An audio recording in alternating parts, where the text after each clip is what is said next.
compiling evidence, screenshots, and listing the laws that were broken. The smoking gun was the statute that requires a pre-move-out inspection and a list of things to fix. An itemized list of deductions within 21 days, or else shitty landlord loses the right to withhold any of my deposit. In addition, he would be subject to treble damages if he's found to be acting in bad faith.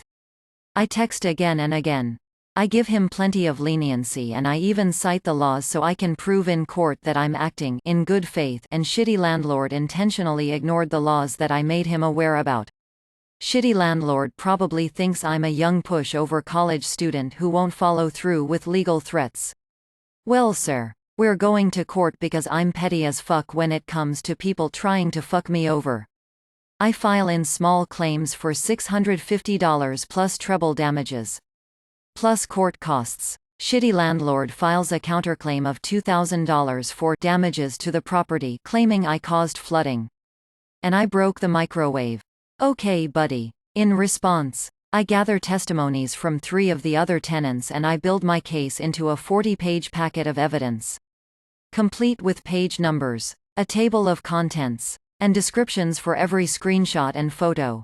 I make 3 copies of everything and submit it to the court and the defendant, shitty landlord. The court date is set for November and I leave the state just before Christmas, so just in time to appear in person since my internship ends, and I fly home in December. He starts filing 2 requests to postpone the trial. He cites a doctor's appointment and the motion is granted. Court date is rescheduled for a month later, in December, but still before I fly home. New court date approaches and he files another request to postpone, citing another doctor's appointment. Somehow that motion is granted as well and we're rescheduled yet again to January.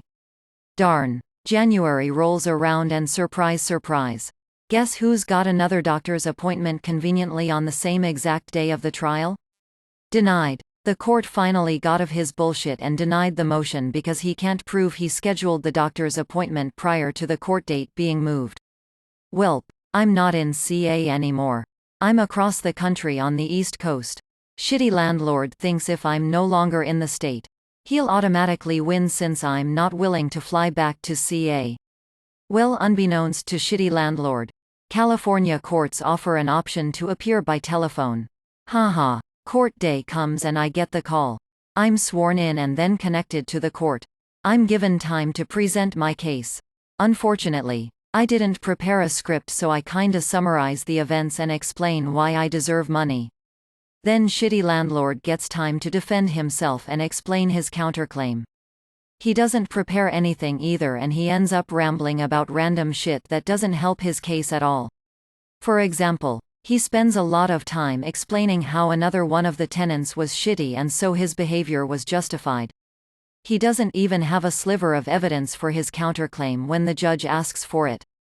The judge asks a few more questions and announces that he'll review the evidence and we'll get the decision in the mail.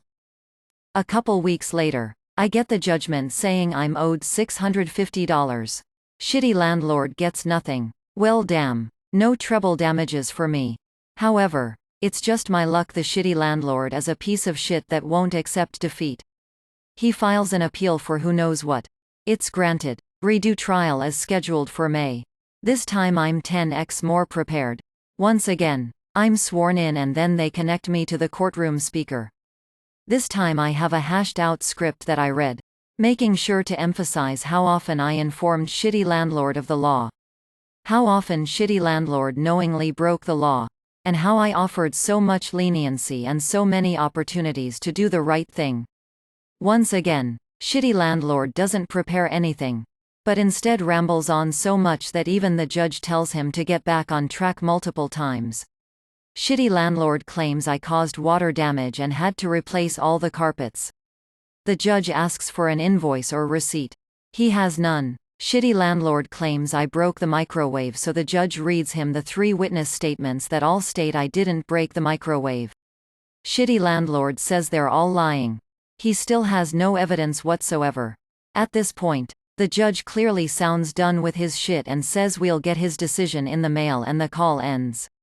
A couple weeks later, I get the judgment. I'm owed $1,800 and shitty landlord still gets nothing. Well, damn.